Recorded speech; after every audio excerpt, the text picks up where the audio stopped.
I'm Erin. I'm Rebecca. And we are part of the duo known as In Between Friends. You are now part of our group as well. You are in between friends with us. And we talk about pregnancy topics and baby issues.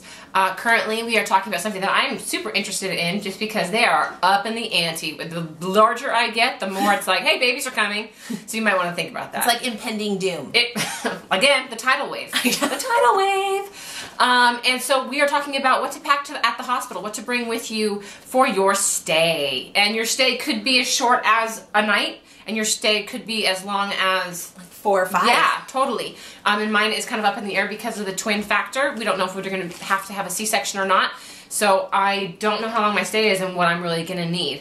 My favorite, though, let my friend Rebecca tell you what she brought with her to the hospital for her first child. Go ahead, Rebecca. Okay, so I thought having a baby and staying over 2 nights, I got 2 nights as part of the insurance plan, would afford me luxury time to finish my baby shower thank you notes. So on my bedside table were 3 books, several magazines, and all my thank you notes that I thought I was going to write and read, catch up on some light reading.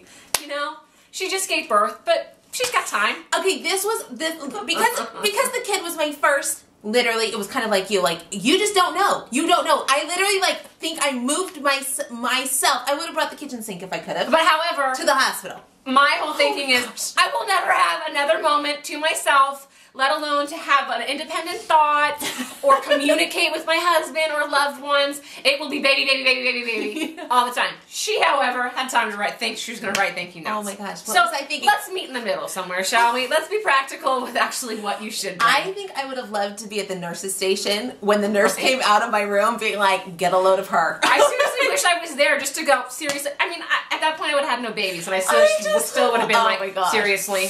Okay, so let's break it down. So I learned a little bit more with baby girl. I learned what was really not going to happen.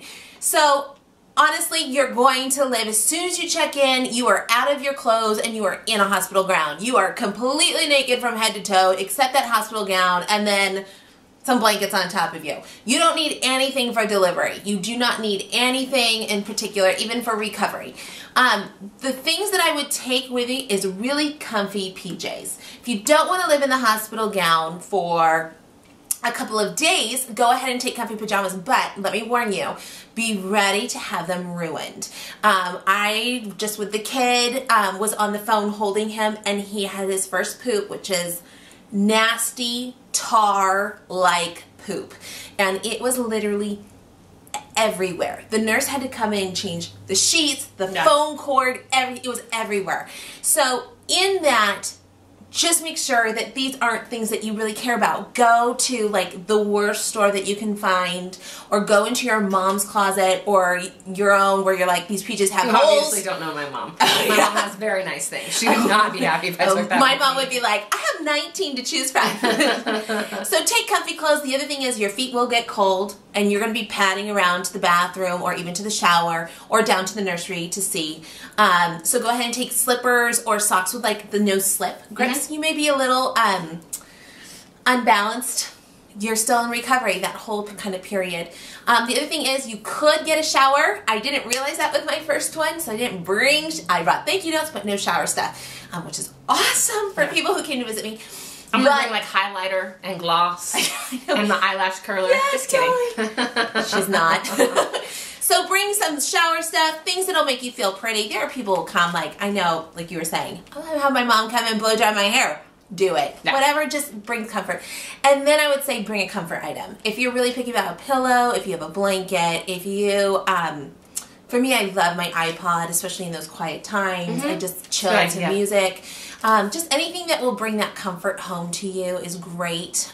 They'll say no cell phones, but you can totally use your cell phones. I know my hospital had a computer with Facebook and everything right at my bed, so I could use all that. So there wasn't really a lot that I needed. And this is your time to breathe and to get ready to go home. Yeah. Notice, however, the list is very small in what we're talking about, and that we left out baby items. We're going to cover that in the next topic. But love it and appreciate kind of the inside knowledge as to what to bring, and let's be honest, what not to bring. Keep it simple though. It's totally not really going to be. It's not a vacation. It's not going to be a whole lot of stuff. What? Love having you here with us today. Please check out our blog at www.inbetweenfriends.com and have a fabulous day. Check out our next blog on what to bring for the babies as well, or baby. Bye, ladies.